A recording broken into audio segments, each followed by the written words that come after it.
Can we go for the whisper reading?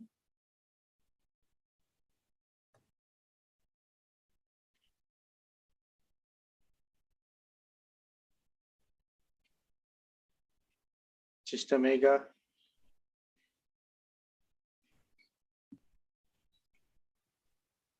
Sister Mega is muted. Brother Kumar, can you unmute her? Yep. You'll have to unmute even later, Sister Kalai and Brother Hari. Okay. Can you hear me? Yes. Can you hear me? Yes, sister. Okay.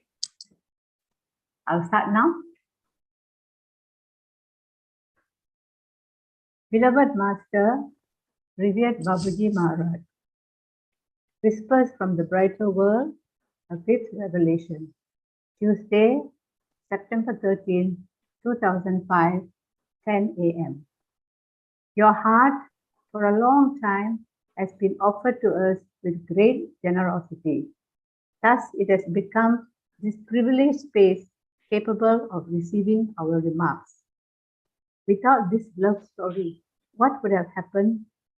Only a subtle energy like this can sustain such strong bonds. Will the reading of these messages bring the anticipated benefits to our aspirants? There is no doubt about this.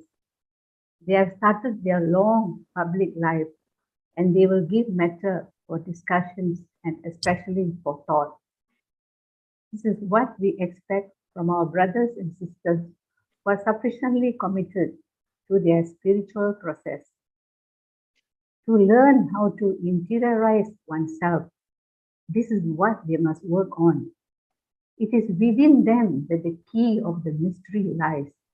They should not forget it. Today's man prefers to flee, to leave with their slogan. Their permanent dissatisfaction leads them to excesses. They seek outside what is within them, but they do not know it. Making them aware of this reality is part of our objective. We are not the first ones to have this objective, and we will not be the last. The seeker is often lost on paths guided by a teeming intellect, which our abhyasis must be wary of. The great philosophical and psychological essays are of no great help in our way. Actually, they have no place in it.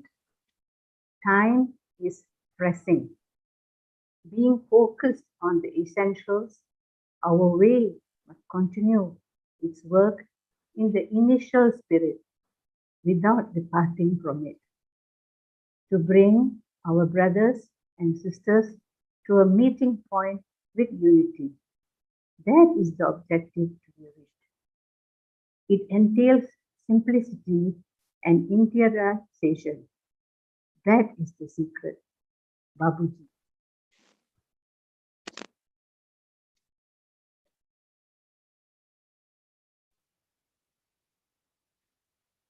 Brother Kumar, give the cue for recording and also live stream to begin. Yeah, we will live stream in a minute. I will play the promo for a while.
freedom,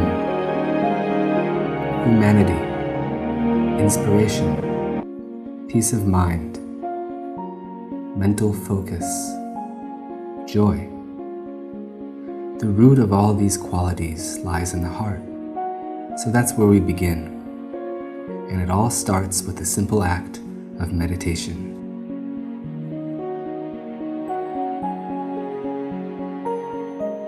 I was fortunate to spend 2 years interacting with Kamlesh D. Patel, a spiritual master known simply as Daji. Knowledge is good. Knowledge is valuable. But knowledge on its own cannot transform or even change me.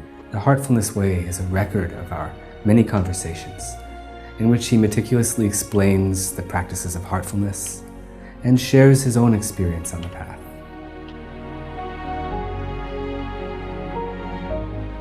This book is for beginners and seasoned meditators alike.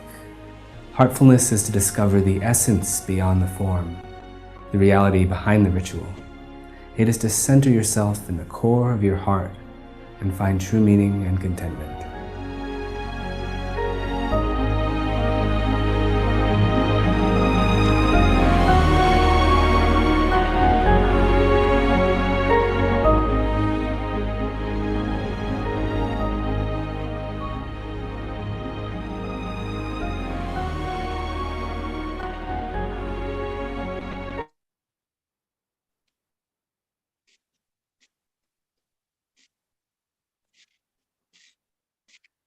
Mr. Kale, Recording, you can take over. recording.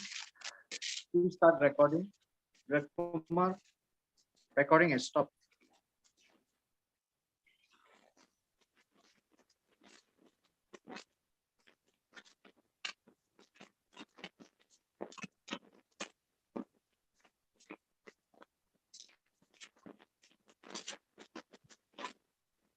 Mr. Kale, you can take over. Sister Kala is muted.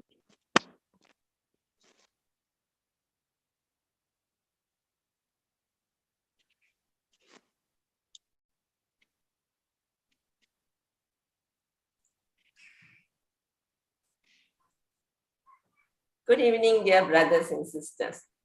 Heartfulness Malaysia extends a very warm and hearty welcome to our global viewers and our 90-day challenge participants who are joining us live for this 5th talk in a series of 12 virtual talks organized especially for Heartfulness Malaysia 90-day challenge.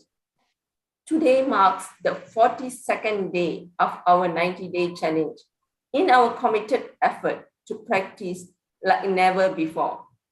Our tagline for this challenge: I am Kale Mahal, and it gives me great pleasure to be your host for today.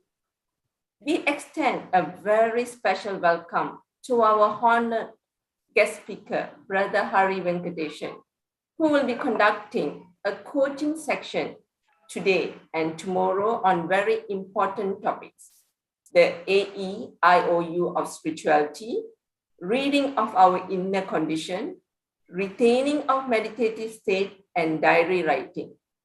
It gives me great pleasure to introduce Brother Hari Venkatesan. Brother Hari has been a heartfulness practitioner for over 25 years and a trainer for 17 years.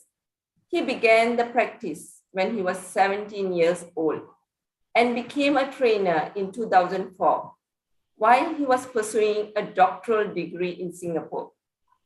Brother Hari says that the course of his life since then shows unmistakable signs of being guided by an invisible hand.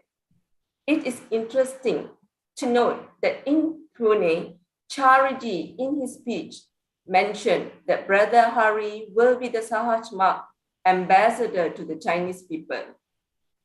True enough, the grounding in the language, the experience of studying with Chinese students for his PhD, and numerous interpreting assignments taken up after his arrival in Macau enabled communication about Sahaj Mark and heartfulness in Chinese. Brother Hari has always been involved in translation and interpreting of mission literature and master speeches into Chinese. Brother Hari is an associate professor of translation at the University of Macau. He joined the University of Macau in 2005 and holds an associate professorship. He also holds a permanent lectureship in Chinese from the University Grants Commission, India. He has worked as a professional translator, interpreter for over 20 years. He teaches translation for the media, translation of business or legal text, consecutive and simultaneous interpreting at the undergraduate level, and translation theory, interpreting the computer-aided translation at the graduate level. Brother Hari has completed his PhD at the National University of Singapore. He completed his undergraduate BA Honours and postgraduate MA at the Center for Chinese and Southeast Asian Studies at the Jawaharlal Nehru University, and obtained an advanced diploma in Chinese from Beijing Language and Culture University. Starting 2005, when Brother Hari was in Macau, he traveled to various parts of China, led by Sister Jenny from Singapore, and worked with Brother Stanislas, who had started many centers across the vast country.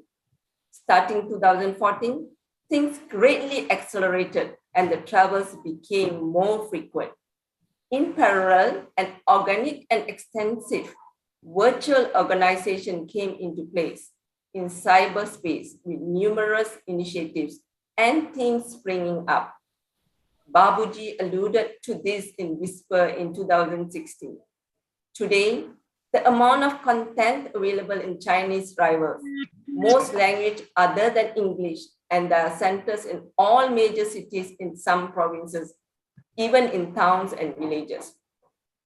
While small in number, they have a core group of dedicated abhyasis and over 150 trainers who have very deep understanding of heartfulness and have ardently espoused the cause of bringing it to all. At one point, Brother Hari was appointed regional operations support for the region by River Daji before being appointed regional facilitator for Greater China. In sum, it seems that the path was predestined. The work and ability to do it was given, and there was recognition for work. It is truly indeed a special grace to have Brother Hari with us for today's program. Please join me to welcome him. Welcome, Brother Venkatesan. It's over to you to carry on the program. Thank you very much, Sister. And thank you all for being here. Thank you for that very generous, I would like to say, rather embarrassing introduction. I'm very aware that we have a number of very distinguished brothers and sisters in our midst here. And that was a little too generous for me. So thank you nevertheless.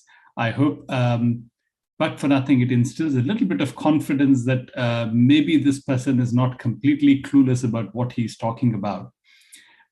Without further ado, let me go to today's topic, and I'm just going to share a simple presentation that I have prepared. The topic that was given to me is to talk about AEIOU, these 5 vowels, and how Daji has interpreted them in guiding us towards identifying, retaining, and becoming one with our condition. So right at the beginning, and I'm sure many of you have probably seen this video before, but it's a very short one. It just takes about 3 minutes. So I would still like to go ahead and play this so that we can start with something that Daji has said instead of something that I'm going to ramble about.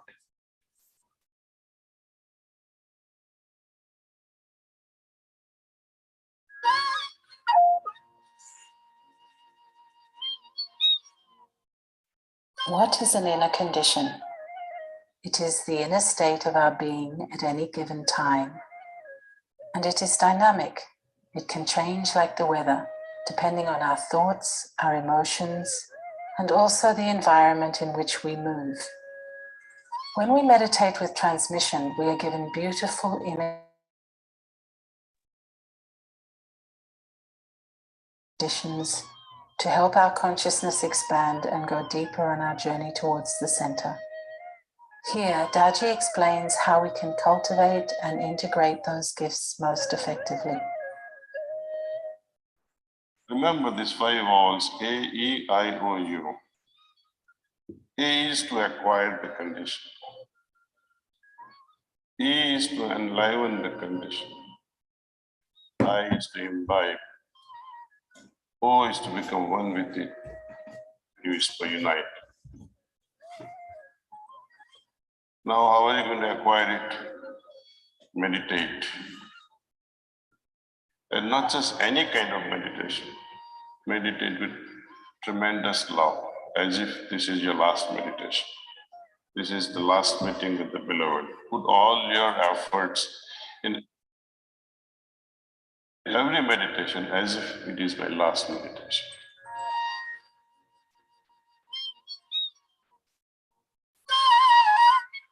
The real state of enlightenment comes when we get into full consciousness of the condition of enlivenment, and after imbibing its effect, secure our merging in it. Babuji doesn't give a full dose, or masters, they don't give the full dose of the whole thing. They give the seed form, subtle aspect of the condition, what we call zalak. It is our business to nurture this condition. If it is peace, I must intensify this peace inside. Let every particle of your body, every cell of your body enjoy that peace. Then make sure from that physical feeling of that peace at an external level, at a cellular level, let it be imbibed, let it be drawn inward to your subtle levels. And then try to become one with it. All your energy goes only in this direction. This intensified peace that I imbibed becomes or remains part of me. I become one with it.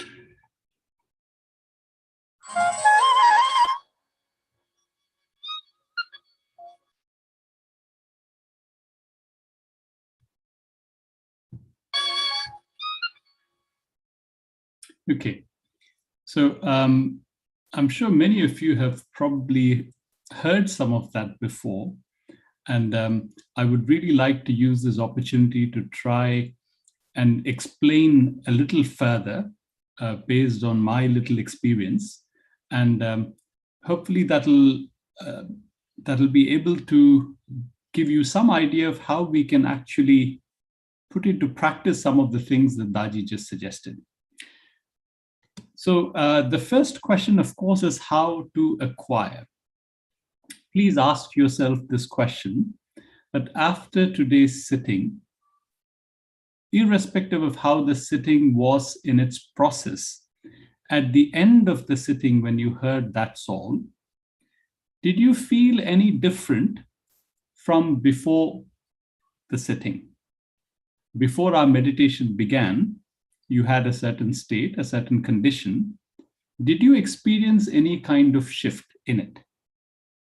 If you did, then just try to recall what exactly that shift felt like. In a minute, I'll come back to that. How to acquire, as Daji says, meditate deeply. And he says with a lot of love.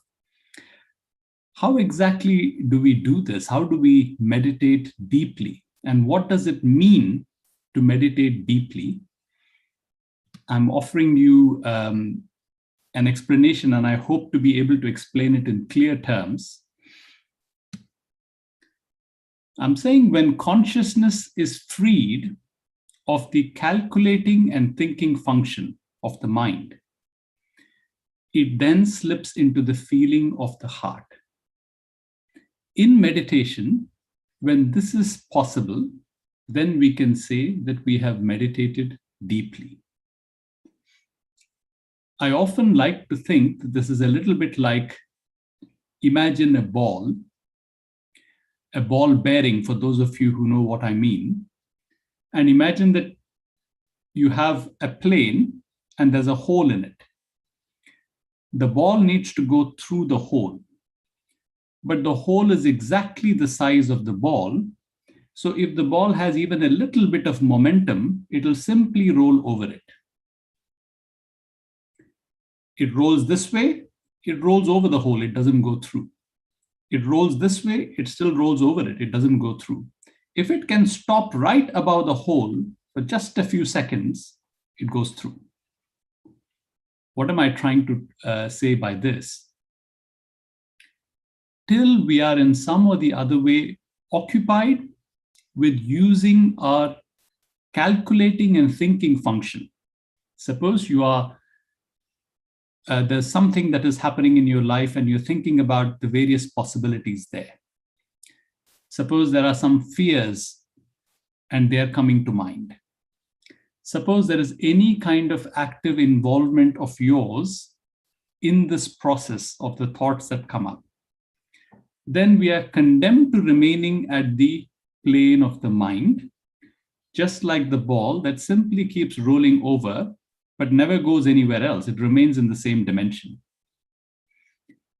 If even for a few minutes, we could stop this business by basically what we call ignoring, I'll come to that a little more in a minute, but if we could stop this, we would kind of pierce through this slightly uncomfortable state where the mind is doing nothing. It starts to question you. Okay, I'm not thinking, I'm not calculating. What am I doing then? If you just wait for a few minutes, it then goes through. Gradually, body consciousness stops bothering you. The mind stops bothering you. And you reach a state where there is expansion. And that is what I'm describing here as the feeling of the heart. While we are calling it mind and heart, really, it's just two ends of the same spectrum. But till the thinking and calculating faculty is still activated, the feeling faculty will not come into play. So this is one hint. Please take a look at this whisper that we recently translated and circulated among our brothers and sisters here. In this, Babaji is saying, is your practice particularly attractive to you? Do you arrive joyfully at the feet of the Master where you're supposed to commune with yourself? If so, you left your tiredness and your worries at the entrance of the inner space where your most beautiful work is being built. This way of proceeding supports your meditation. So this is now talking a little bit about our disposition. Is it a hasty, let me get this done and over with routine and ritual that we are doing? Are we each time able to remind ourselves that, okay, I'm dealing with a lot of nonsense throughout the day, but this is a special moment. I'm really going to cherish this. And I'm going to do it with the same reverence that I might have when I'm entering a place of worship. So there is a certain mood that at least temporarily extricates ourselves from all the things that might, all the storm that might be going on in our minds, and prepares us that, okay, this is where I'm entering a sacred space. Then he says, uniting with the divine requires special attention. This kind of personal ritual supports its success. Make sure you condition yourself favorably in your heart, and we insist on this point. To take refuge in the sacred temple requires the same approach and the same respect that is essential when the follower enters the edifice of his choice related to his beliefs. The Muslim, the Buddhist, or the Christian complies with a certain ritual that puts him in tune with divinity. Then he ends by saying the divine is inside you, in the heart of your being. You can read that as in the core of your being. When the body has stopped moving, and when the mind too has stopped going left and right, consciousness descends and reaches a point where it's going deeper and deeper into very existence. And at that core is where the divine resides. So he says, in this way, you don't lose sight of this essential aspect of your process. There is nothing outside that anyone can bring to us. All the help that we can ever get is already being provided via transmission. But if we can remember that it is right here, all it needs is for me to go deep. And in a minute, we'll come to how to go deep. You will place yourselves in the best condition to be united with him. Many a times we go through meditations feeling a little unsatisfied, feeling that, okay, this wasn't as good as I would have hoped. There are stages where, however hard you try, you can't go very deep. And that has to do with the stage in the cycle of experiences that you are at. But the most important thing from our side is, are you a witness, simply watching what is happening without actively thinking or being involved in any kind of mental activity? Or are you desperately wishing that I may have a thoughtless meditation, desperately wishing that I may go away for some time? All of these things actually interferes with the process. So in order to acquire, we're saying the first thing is, please devise some kind of a play for yourself where you are, like, figuratively speaking, taking off your shoes before you enter the temple. If you have a fixed place for meditation, just before going to that place, make it a point to remind yourself, everything else out. This is now my time for meditation. So the second thing is, let's say you're comfortably seated. You found a position. Please make a will that unless it is absolutely necessary, I'm not going to move, meaning I'm not going to move my body. This is particularly important for people who are just beginning to meditate. The body's nature is to move. So it takes some time to adjust to the state of simply being. Until the body is moving, obviously our consciousness would immediately come out and feel that movement. So we need to get into a comfortable position and tell yourself, if I have any discomfort, at any point I can adjust my position. If I'm feeling pinned down and, oh my God, when can I open my eyes? Open your eyes. Go ahead, open your eyes, look around, close your eyes again and continue. But tell yourself, as far as possible, I'm not going to move.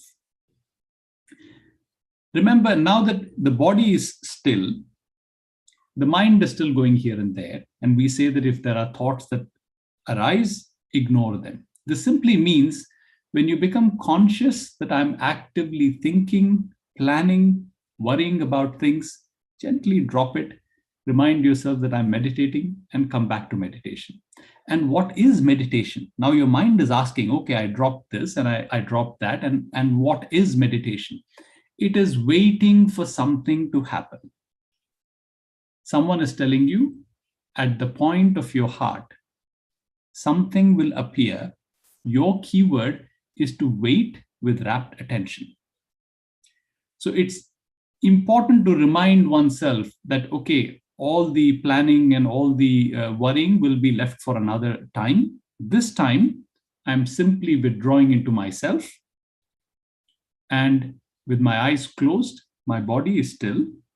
And I'm simply trying to stay as a witness. As I just said, the key word for deep meditation is waiting. we cannot do something to meditate deeply. What we need to do is wait, waiting for some feeling to appear by itself. Like I said, the process of the ball dropping through the hole happens in stages, depending on how relaxed we are. And that's why Daji has been emphasizing this idea of relaxation a lot. Let the body first be relaxed, so there's no interference from the body. Then the mind needs to come to a relaxed state. That might take a little bit of time. And then you hold that. There's a little bit of discomfort associated with the mind not doing something. It just likes to keep going left and right.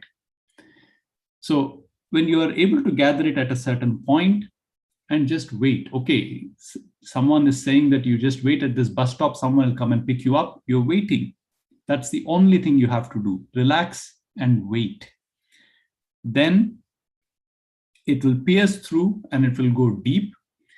If you gradually withdraw from body to mind to going deep inside yourself, which is nothing but the soul, you will find that at the end of the meditation, even if there were all sorts of thoughts that were coming up, all you need to do is distinguish between, are there all sorts of thoughts that I just cannot control, or am I thinking about specific things? If it is the latter, gently drop it, come back.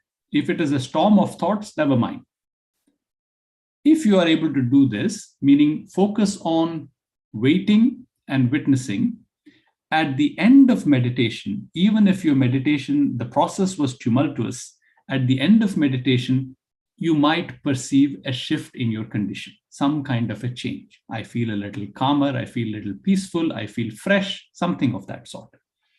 The impediments to this, of course, is deep involvement with various worldly affairs, which is very difficult to avoid in this day and age, particularly because of the assault of all sorts of information coming to us from our very dear companion who's always with us, not the antaryamin, but the mobile phone. So what do? We have to continue to live on this planet and go by its rules. Regular cleaning helps a lot. If you would like your meditation to be deep, in order to acquire a condition so that we can then talk about enlivening it and then absorbing it and becoming one with it, please pay particular attention to the cleaning that you do the previous evening. If you are simply thinking of the method once and assuming that cleaning is going on while the mind goes on thinking about all sorts of things endlessly, you will find that a similar never-ending play continues during morning meditation. So please remember and remind yourself from the beginning till the end, my thought is going to be with all of these things that are leaving me. As Daji suggested, take it step by step and imagine that this process of impressions and grossness leaving you is accelerating. So that acceleration, as you're witnessing, as you're imagining this thing, it can hold your attention so that your mind doesn't go to anything else. So cleaning done well releases the grip of the mind on us and all the things that it says, oh, this is really important. This is something important happening in my life. I can't drop it and sit down and meditate deeply. This grip of the mind will be released if cleaning is effective. And if we are relaxed and we tell ourselves, okay, if it is not required, I'm not going to move my body, you have all the conditions required for deep meditation. I have a funny statement here. Imagine that somebody is so busy, he or she cannot find time to eat and therefore dies starving. I think nature really didn't trust us to do the right thing, so it gave us hunger. Unfortunately, evolution did not give us a physical discomfort that would arise every time we starve our heart of its spiritual nourishment. So sensitive people who have been meditating for a while probably can feel it. I'm starting to move from the center of the wheel to the periphery, and the movement is increasingly becoming nauseating, and they will correct themselves and come back to the center where the disturbance is the minimum. But for most others, unfortunately, this is the case that I'm too busy to eat, so therefore I'm dying of starvation. So of course, I don't know how far this logic is going to help. Nevertheless, suppose you perceive some change in condition. After today's meditation, after today's sitting, I feel calm. I feel very peaceful. I feel like suddenly I'm away from everything else, as if there is no peripheral vision. I only see what is in front of me. I feel fresh. Whatever the feeling is, Daji has given us a couple of methods to enliven it. Now, if you manage to touch that insight, if you were throughout on the surface, transmission did its work, but it's not possible for you to perceive it, just as the person who was busy playing cards while station after station went by, and therefore, even though he continues to be on the train, he or she cannot tell you what is the next station going to be. So the first thing that we need to do is, after meditation, even if you feel today's meditation was a waste, after you've opened your eyes, close your eyes again and try to see, do I perceive a change in my condition now? If not, okay, better luck next time. Suppose you do. What Daji says is this calm that you feel, or whatever it is that you feel. Now you've opened your eyes, close it again, try to find it. You will find it in your heart. Turn your attention towards your heart, and yes, that calm or that peace that you feel. Now open your eyes and with your attention still towards your heart, see if you can still feel it. No, seems like as soon as I open my eyes, attention is going somewhere else. Close your eyes again. Do this a couple of times till with your eyes open also, you can feel that same state that you had just now after meditation. The second thing Daji says you can do is, you can close your eyes again and breathe in deeply, and imagine as I breathe in, all the way to the top of my head, the condition is permeating all of my cells, every particle of my body. And then as I breathe out, it extends all the way to my toes, and every particle of my body, every cell is being filled with that condition. All of these are simply plays intended to help us achieve what it is that we are trying to do. The third thing he says is, suppose you have a good condition, like you have peace, like you're feeling good, comfortable, you're feeling love. Think when you're walking out of your home, or even when you're inside the house, that everywhere that you go, this condition is being spread. Every hand that you shake, this condition is being transferred to that person. Daji has said on many occasions that every single person has the ability to transmit the condition. It is just that they do not try. So with a firm will, to the questioning mind, just say, I'll see if something happens after the matter. Don't poison my will now. With a firm and adamant will, think that this condition is now spreading everywhere. Even if it doesn't benefit others, it will definitely benefit you. So this is how we enliven it. For imbibe, becoming one with the condition and to unite with the condition, the quote that you see on the screen right now is one that Daji has repeatedly mentioned. In the video just now also, he was talking about this particular part. You can find this in a footnote in Towards Infinity, written by Babuji, in the first chapter, where he's talking about Laya Avastha, or in other words, merger. So he says merging really refers to a state of settledness in the condition at a certain point or not. So let's imagine there's a sense of peace. Settledness in peace would mean it's not a touch felt peace and retreat, not at peace any longer, but instead you are settled in that feeling of peace. It's a continuing, enduring feeling of peace that stays with you. So he says, when after sufficient practice, an abhyasi is able to secure his entry into a certain knot or granthi, he goes round in it for some time. All of this happens many a times without our knowing it, in order to acquire a thorough experience of it. In this process, at critical points, depending on our sensitivity, we would experience a shift in our condition. as you're going through this tour, there might be something that catches your eye, figuratively speaking. It says, by this process, he begins to absorb in him the state prevailing at that place. So if you're passing through point 2, you're starting to feel peace to the extent that you don't want to do anything at all. Let's turn this on.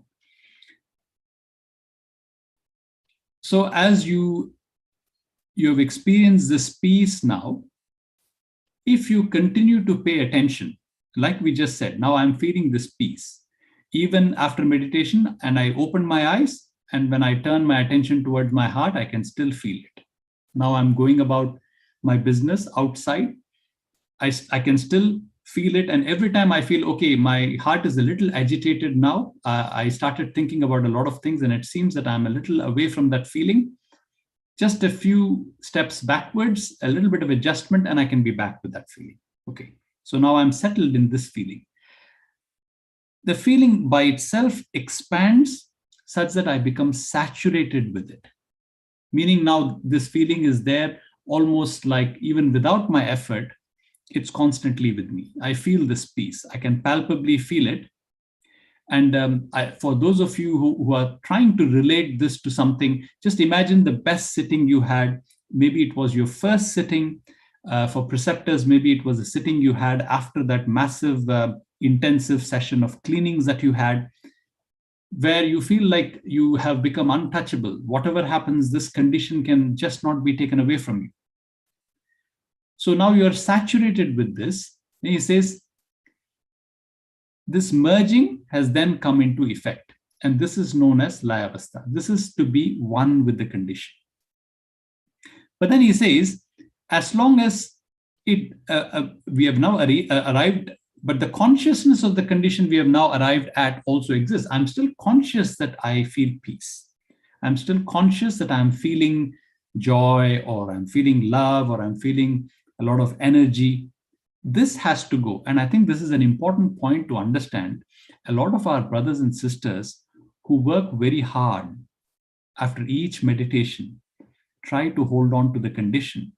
And they say, but it somehow slips away. In some cases, because of inattention, it has indeed slipped away. In many cases, when you've held on to it for quite some time, you have become one with it, where you no longer have consciousness that you have peace. The only way I can describe this is when you entered a room with an air conditioner switched on a hot day, you instantly feel the cooling effect. You feel you have entered a cool space. But after you have stayed in it for some time, you've spent a couple of hours. Now, when you think about it, you don't feel particularly special. You don't feel particularly cool because you've already become acclimatized to this space. Only when you move away from this condition will you know by comparison that, okay, formerly I was in quite a cool space. Now I've moved back to something hot, or I've moved to something else. So the reason I'm taking imbibe, becoming one and unite together is really the main impediment in this process is to acquire and enliven. There's no condition to maintain, then best of luck for the next meditation. I have some condition, I can feel that today after meditation I feel different, then with a little bit of attention to it, I can enliven it, I can expand it. Then the remaining parts of imbibing, becoming one and unite can follow just with a little bit of attention towards the heart. What is happening to that feeling? It expands, it expands, it expands. And then there comes a stage where we, as the last line here says, till it has developed into a still finer state of sayujyata, where the impressions of the state of merging and identicality also become extinct. You are no longer aware, nor do you feel particularly peaceful, but peace has become one with you. Okay. Now we come to the second part of how do we read our inner condition. And I have some quotes here, I think, that are more than sufficient to explain this business. First of all, I would like to say that the best thing that we can do is to be joyful. if under all circumstances we can remind ourselves that if I'm starting to feel that my situation in whatever way is not good enough, think from the eyes of the millions in whose eyes my situation is probably enviable, for whom, if they had what I have, there should be no problem in life. And somehow try to maintain a joyous, happy, grateful disposition. This is tremendously helpful in spiritual progress. Okay, coming to what is inner condition, Chariji was asked this question. When one reads one's spiritual condition, how is that related to what you were saying earlier about the points? There is a talk by Chariji in 1987. I will also show you that one in the next page, not the talk, but the link. And I would highly recommend that everybody who is interested in knowing what is condition and what is the difference between condition and experience and position, you can definitely go through this. So let me just briefly read this to you, saying, you see, there are two things actually. There's position and there is the condition. So by position, we mean first point, second point, third point, all those chakras and all of that. So, you know, I may be in this house, my condition may be good. I may be in a smaller house, I may still be in a very good condition. Think of a happy person. I'm not in a very big house. I'm living in a small studio apartment, but I'm a very happy person. I'm a cheerful person. Likewise, imagine a person living in a mansion, but frowning all the time. I have a lot of problems. I have a lot of worries, etc. So condition may have nothing to do with where you are. You could be someone at point 11 with an utterly miserable condition. You may be at point 1 with a glowing, cheerful, joyous condition. Your glowing, cheerful, joyous condition gives Master the courage to take you further, because it is like climbing a mountain. And if you're already bogged down with what you have, you'll probably not have the patience or the endurance to take another section of climb immediately. Okay. So it's saying the position relates to my evolution, condition relates to what I am. Like a tomato is ripe. The ripeness is its condition. You put it on a shelf, it is higher. You bring it down, it is lower.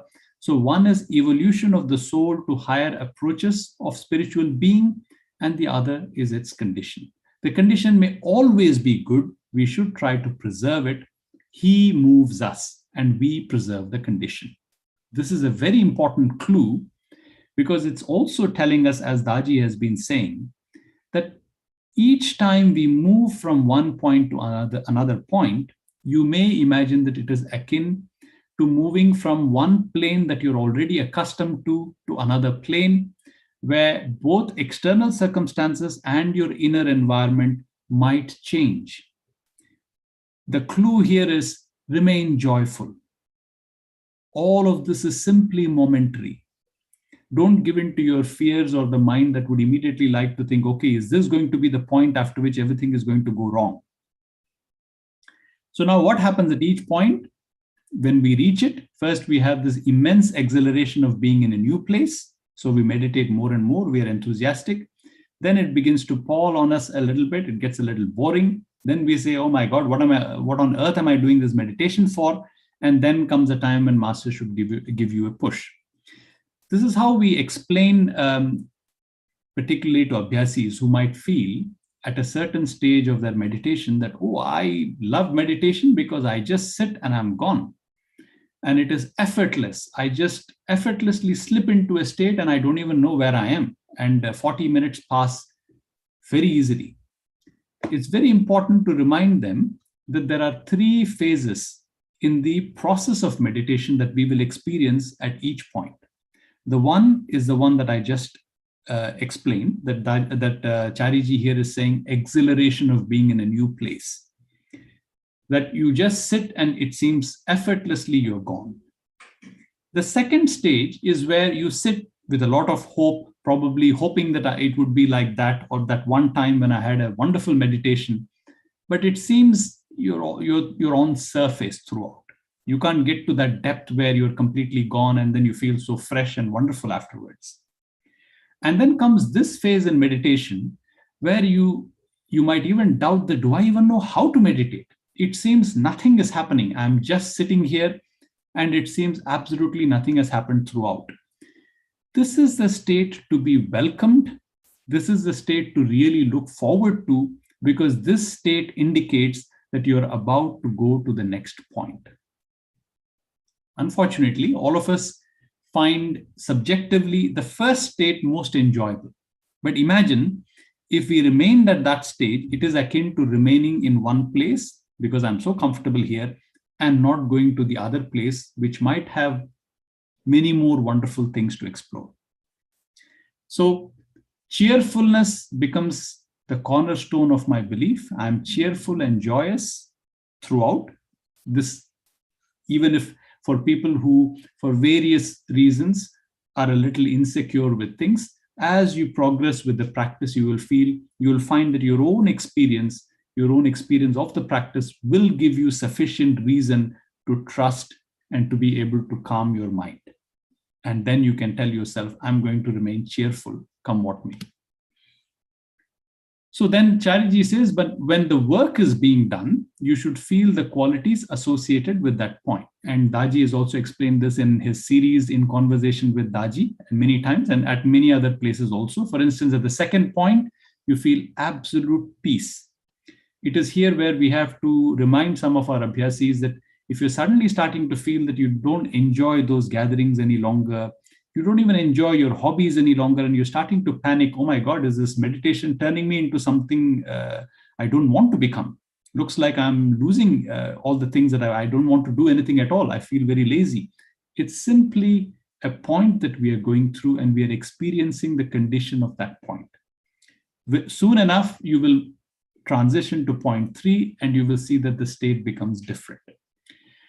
And then he's saying samadhi condition generally comes in that point, the second point, and people talk so much about samadhi. Samadhi being this state where you're completely gone, knocked off, and you don't know where you were. And then in the third point, if there is transmission, you start feeling warm. So a lot of people would feel heat in their body. Sometimes they would say there is heat here, there is heat there, sometimes even to the point of sweating.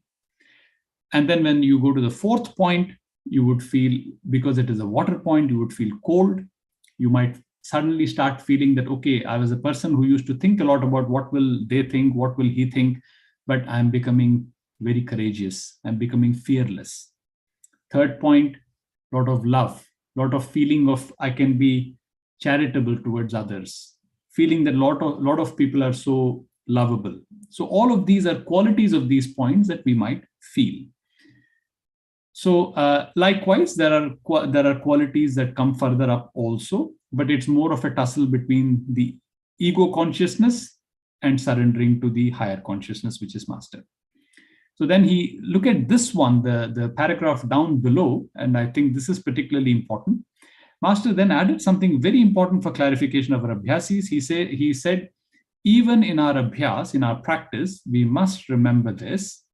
The condition, that is the spiritual condition, must keep changing if there is progress. Often we find an abhyasi has a good experience at a particular level, like for instance, what I mentioned before, you're feeling very peaceful, you're feeling very you're feeling a lot of love, you're feeling a lot of energy. Our purpose is not to try to experience this thing again and again.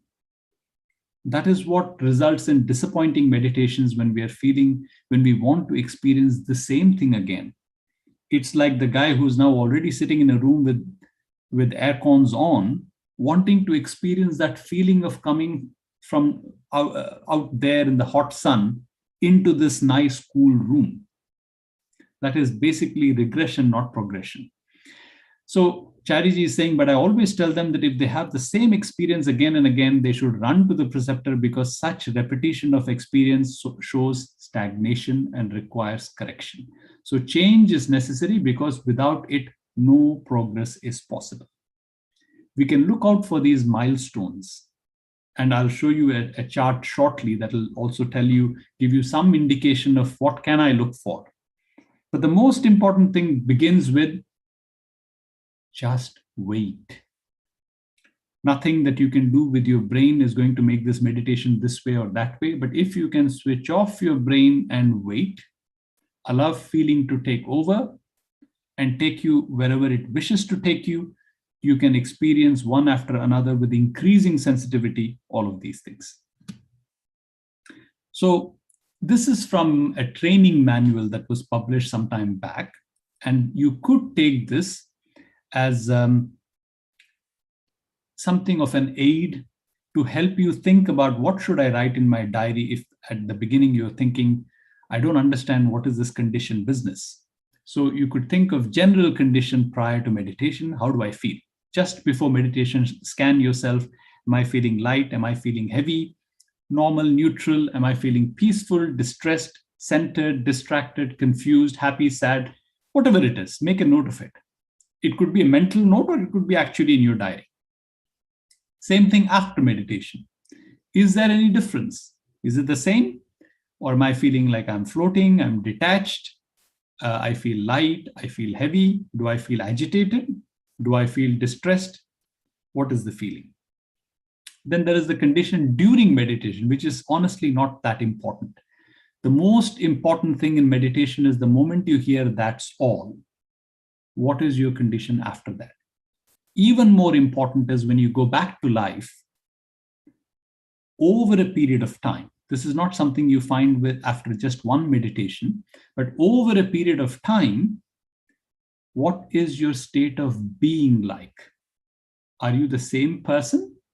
Or does it happen sometimes that you're yourself a little surprised that how come today this has happened and I'm not agitated at all? How come something like this has happened today and it seems like I'm not at all touched, I'm not even interested? This is a condition. So during meditation, what degree of stability or instability did I experience? Was I comfortable or not comfortable? Was there anything else that was going on? I was sitting a little uncomfortably. So each time I started going in, my body would fall forward and then I would be ejected out of that state. Each time I'm starting to go a little deep and I get curious, hey, what is happening? And then I'm ejected from that state. Are these things happening? Then down below, we are saying, did I experience any emotions? Did I experience any feelings? Sudden feeling that, how does any of this matter? Feeling of altruism. How about mental activity? Was I agitated or was I peaceful? This has a direct correlation with what kind of meditation you're going to have.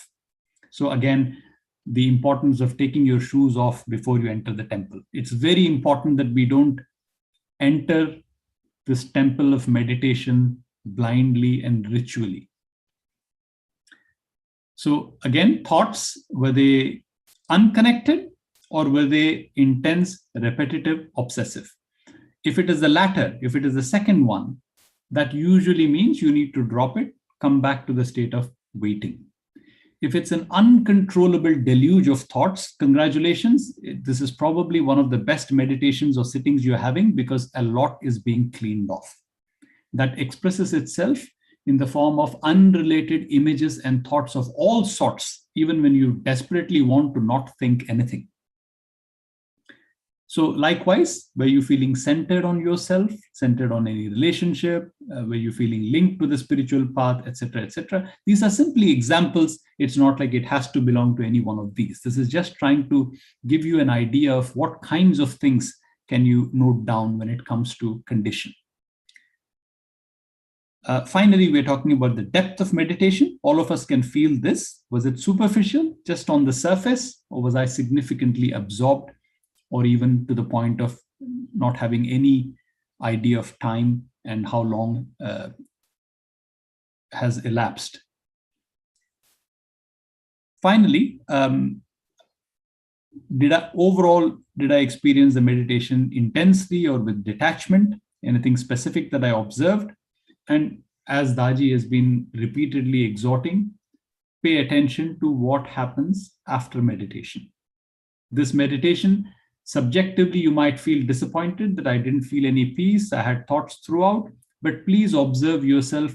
Now that meditation has ended, you've gone back to your daily life and you're going about things, just a little bit of attention to try and observe anything different in the way you are, in the way you feel. And sometimes you might find that even though you felt that the meditation was very superficial, there is a shift in condition. And the more keenly we observe these things, you will find the more sensitive you will become to all these slight, subtle changes that are happening. Be assured that with this wonder of transmission, there is change happening every single time.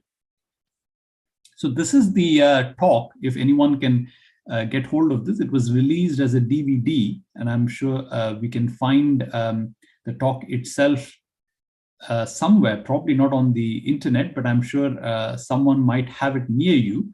It was in 1987, given in the United States, Chariji's talk called Experience and Condition.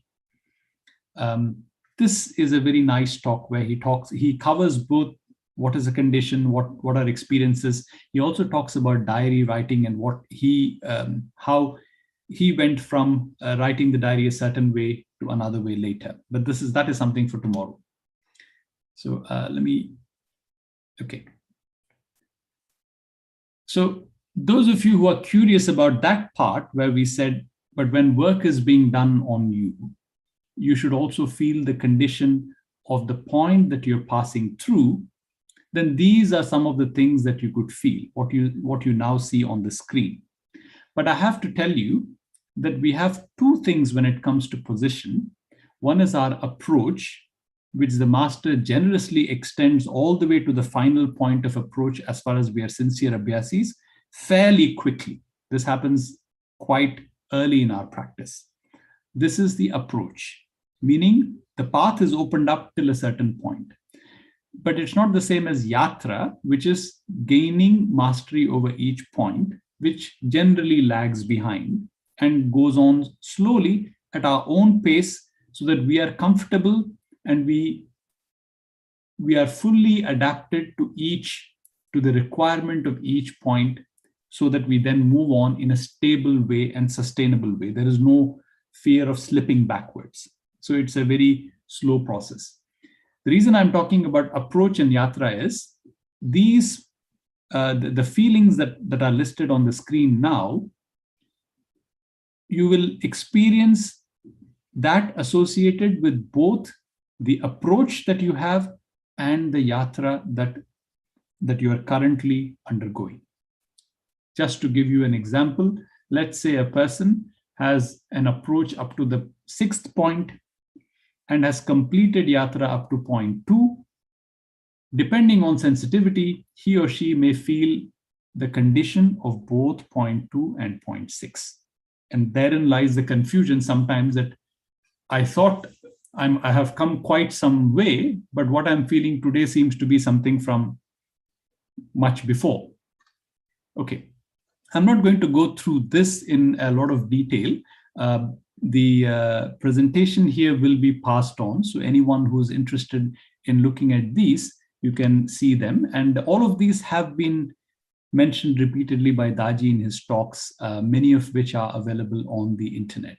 So I think I have overshot slightly. So let me stop here, and I would be glad if I can answer any questions that anyone has.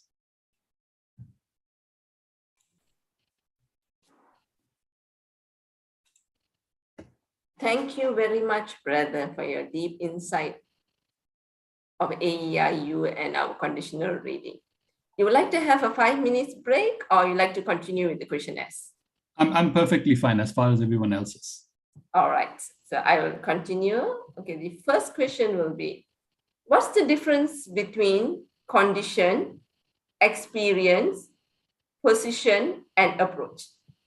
Very good. So, I mean, as we just mentioned, your condition is the condition at present, however you feel. And it need not have anything to do with what point you are at present.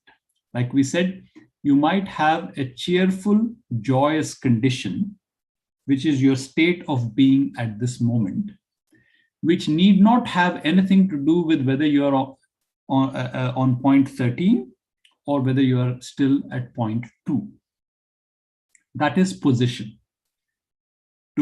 Now, in position, like I just explained, there are two aspects. One is approach, which is the master clearing the path for us to progress up to the highest, let's say point 13. And then there is yatra, which is the point up to which we have secured complete understanding, let's say.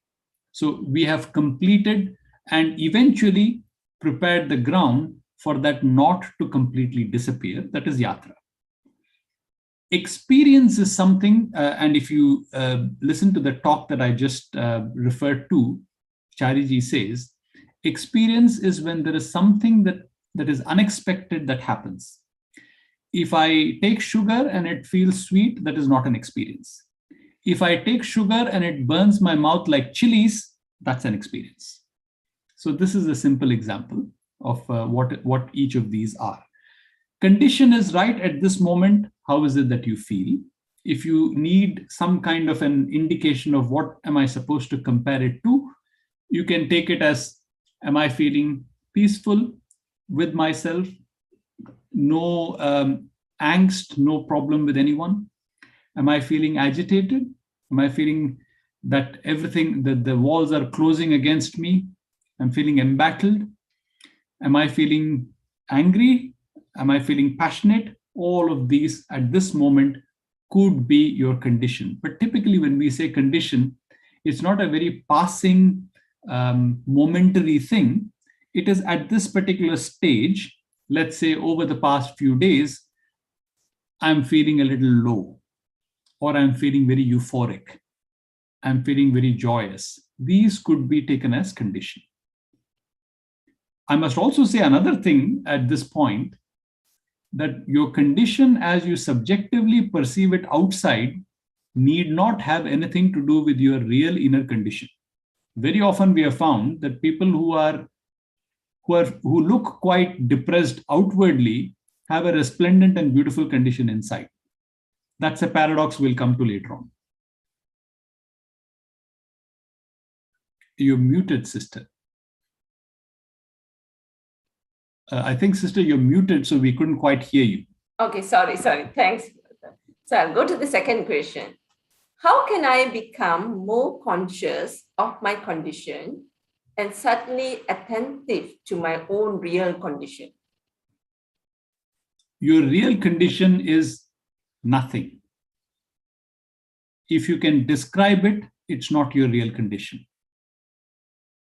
When there is nothing felt, and you are unable to know what is your condition at all, but in the company of another person, or when you enter another space, by comparison, you feel, oh, looks like I was quite agitated, or looks like I was actually quite peaceful. That tells you that you are nearing your real condition, if we are talking about real condition. What is my condition at this moment? Very often we realize by comparison. So suppose there's a shift in condition, we might be able to tell this is how I was before. But if you have been a certain way for a prolonged period of time, it might be very difficult to know what is the condition. But if you recall the diagram or the table that we just saw, you could think of very basic things like over a period of time, let's say over the past few weeks, have I generally been feeling happy? Grateful? Have I generally been feeling a little miserable? Why is my life like this? Have I been feeling very thankful? Have I been feeling peaceful, resigned from this world, away from this world, as if I'm locked away somewhere in paradise? All these can be taken as condition. But let's again correct ourselves. Since we are talking about AEIOU today, we are specifically referring to any shift in your state of being produced at the end of a meditation. That you will know instantly if you remember that, okay, I sat down however I was, and now that meditation has ended, I'm feeling different. And that's the condition we are really interested in. And I think that's not easy, that's not difficult to perceive. Creating that is a task. We have to cooperate. We have to do our cleaning. We have to be relaxed. And then finally, take your shoes off before you enter the temple. Then there's a chance that we can create that condition. But if it is created, you will be able to recognize it. Thank you, brother. So I'll go to the third question. What is the link between reading my condition and remembering Master?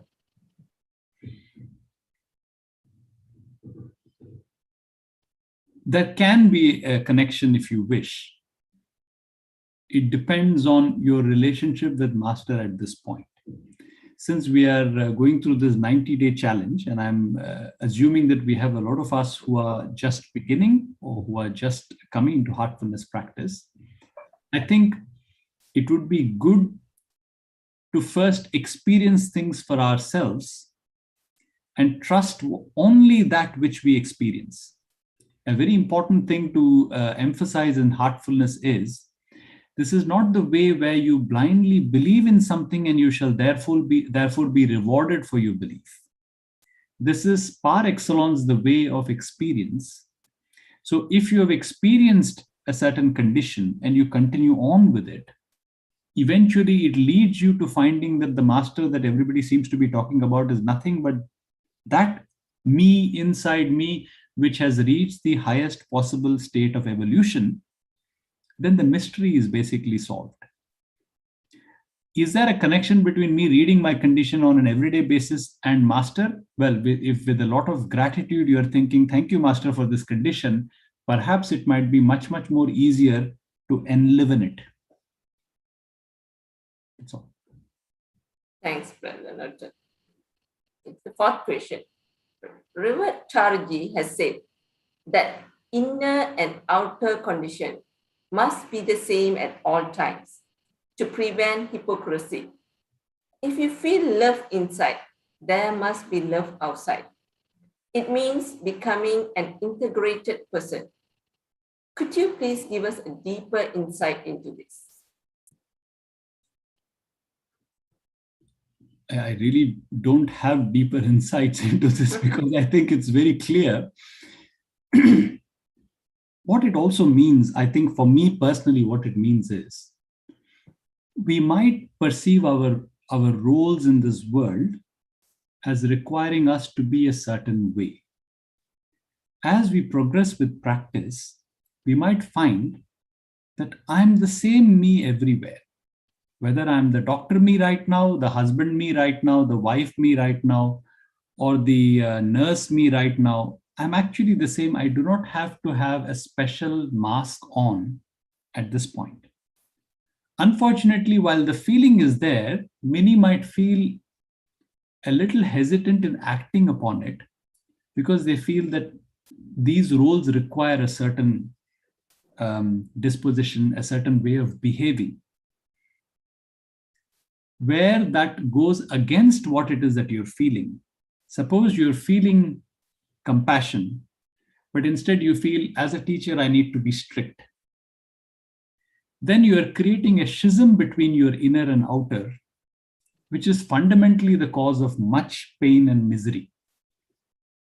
So it doesn't mean if from inside my mind I'm thinking, oh my God, what an idiot, that I should open my mouth and say, oh, you're such an idiot. It definitely doesn't mean that. All it means is be true to yourself. If at this particular moment you have a certain condition inside of peace, it would be fantastic and most beneficial to yourself if you could radiate that peace outside also through your words, through your actions, in your interaction with others.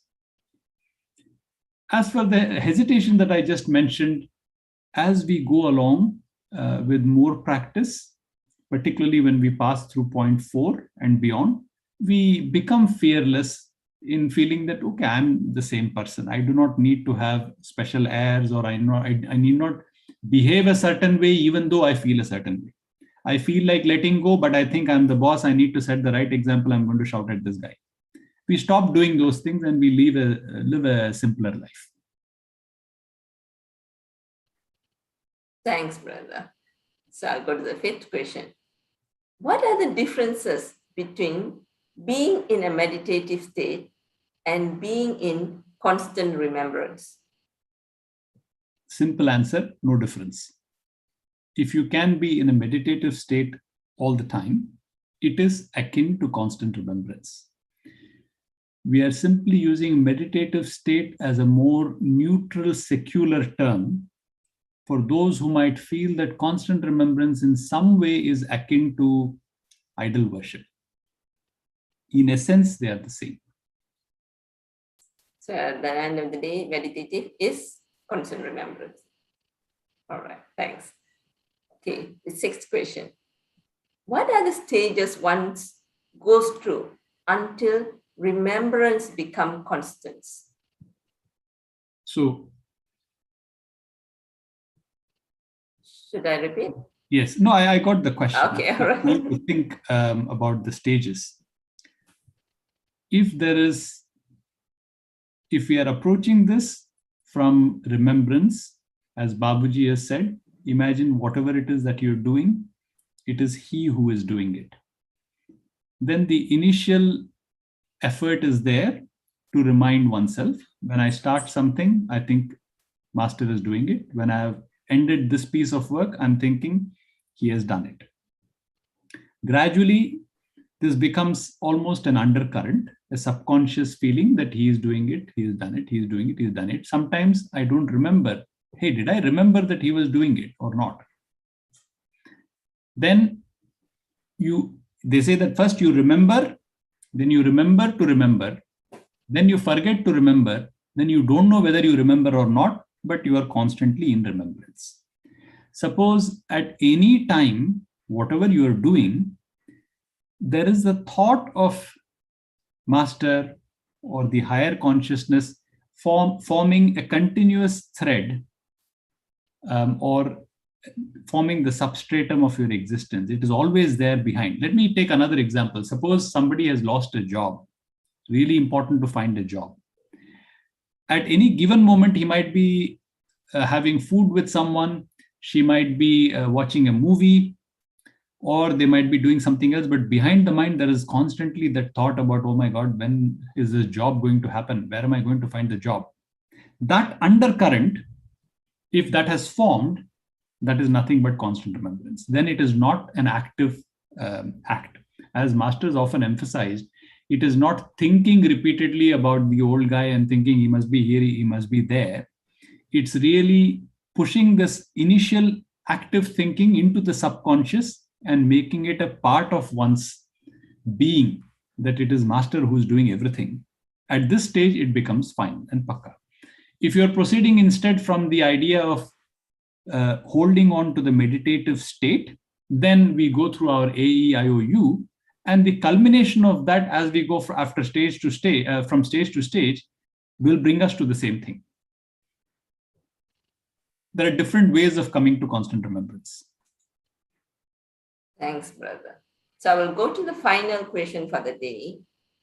So Daji says the real state of enlightenment comes when we get into full consciousness of the condition of enlightenment, and after imbibing its effect, secure our merging in it. Could you further enlighten us on this aspect? It's basically what we just talked about in the quote from Babuji from Towards Infinity. I hesitate to explain this too much, because all people who have experienced a condition and have grappled with trying to hold on to it will probably be able to tell that sometimes it is fleeting, and in spite of the best of their efforts, it seems to slip away. Sometimes they have tried and they follow what Daji said. First try to hold it with open eyes, then try to carry it on with you when you go have a cup of tea. Then you go further, you're going out now, you're stepping out of the house, you're still thinking, is that condition still there? Just a little bit of a consciousness that is saying, okay, yes, I'm still feeling that peace. As we progress, it becomes intensified. In my case, I once felt tremendous peace, such that I almost felt that, okay, now that when I'm walking outside, I don't want to walk too fast to disturb this. So the pace of my walk is becoming a very relaxed one, so that it is in sync with this tremendous peace that I feel in my heart. Next, when I'm going to the office or I'm doing something, I don't want this to be disturbed even a little bit by any agitation that comes with, okay, now I have to do this work or I have to fulfill this task or anything like that. The peace becomes stronger and stronger. It starts encompassing me completely. and I'm almost beginning to become drowned in it, which is what he means by saturated with that thing. And this process, when it is continued further, automatically leads to a stage where, unfortunately, it disappears. And when it disappears, it might also happen that people around you feel a lot of peace, but you don't feel it anymore. So this is basically what he's describing, but it is something to be experienced. The most important thing is don't let go. Do not be discouraged. Don't feel, oh, I have tried, but I can't do this holding on to conditioned business. First, wait for a condition to appear, meaning I feel different now compared to before the meditation. Then see how long can I extend this. All it needs is a little bit of attention. Every now and then, whenever you remember, turn your attention towards your heart. If required, close your eyes and think, can I recall that condition? What was that like this morning? And reading whispers after meditation or writing your diary after meditation really helps, because like we said, in order to go deep into meditation, the thinking and calculating faculty needs to be switched off temporarily. Similarly, once you have a condition, if immediately after meditation, because of some reason, you have to think or calculate. For instance, someone steps in, you immediately begin speaking, or you are thinking of what is the next thing that has to be done, then this condition will vanish. You have to maintain that state of not involving the mind.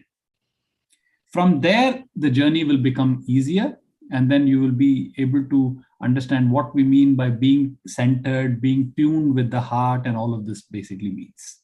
If the first thing is done right, the rest of it can follow. Otherwise, it would just sound very, it'll sound like something that is, high sounding, but not really practicable. And people will keep going round and round with the technical terms, which is really not the point. Thanks, brother, with your detailed explanation of the AEIOU, and it will be very helpful for us to read our condition. Okay, Brother Ramesh, you have any others for today, or we will end the section? Brother Ramesh is not there. Hey, he's there. He's there. Brother Ramesh, you're muted. We can't hear you because you're muted. Yeah. Okay, sorry. I was just mentioning to that we have a couple more minutes before we can close for the day. I don't see any questions on the chat either, but that just that is a wonderful condition. But just reflecting on what you were mentioning during your course of your discussion earlier, you mentioned as we go higher and higher and secure the chakras, so the lower chakras gets dissolved. That's what you mentioned. So how does this happen when, say, you go to 0.5 or 0.6? You mean to say that the lower chakras 0.1, 0.2, 0.3, 0.4, 0.5 no more exist, or they are gone? In reality, well, since this is for all of us, I will go into less of the technical detail. What I can say is that yatra means to gain sufficient mastery over the condition prevailing at each point. So we gain enough mastery over the qualities of that point before we can go on. But we have not fully released that knot. So if you understand the chakras as knots, it has not been fully released, or we have not fully gained oneness with that point. There are the 4 stages of Salokyata, Samipyata, Sarupyata, and Sayujyata. This is an ongoing process. What really happens is, instead of making us sit at 0.1 till we have completely and fully finished all of the work there, after we gain a little bit of experience with 0.1, we are moved to 0.2. Then from 0.2 to 0.3, to first run this course once, if required a couple of times. And after that, we come back to various points repeatedly to gain more experience and finish the work there. As and when we have completely finished the work of a certain point and acquired perfect identicality with it, where we have merged into the condition of that point, at that stage, you can say, in this person, if a preceptor tries to read point 2, he will find no point 2. Because that knot has been thoroughly untied. But that is something that happens much later, and it all depends on the condition and the preparedness of the Abhyasi in order to be effective. Let me put that once again. For someone who's practicing regularly, very soon the approach will extend all the way to point 13. The person is now still practicing earnestly and as to the best that they can. The yatra, which means spending time with each point, progresses gradually at a certain pace, which is still not completely gaining union with each point. This is something that happens concurrently in parallel as the need be, because there are effects that would come into play when the entire point is completely opened up. So please don't confuse it to as you're going up, the points down below are disappearing. No, in most cases, we are coming back repeatedly. Thank you. Thank you. I think then we have come to the end of our program for today. So we thank you, brother, for those wonderful insights. Really very interesting discourse that we had with you. We look forward to having you tomorrow for another. Yes, thank you very much, brother. Yes, and sisters and brothers, thanks for all joining us today, and look forward to see you all tomorrow. Thank you very much, brother Harijun. Thank you. All right.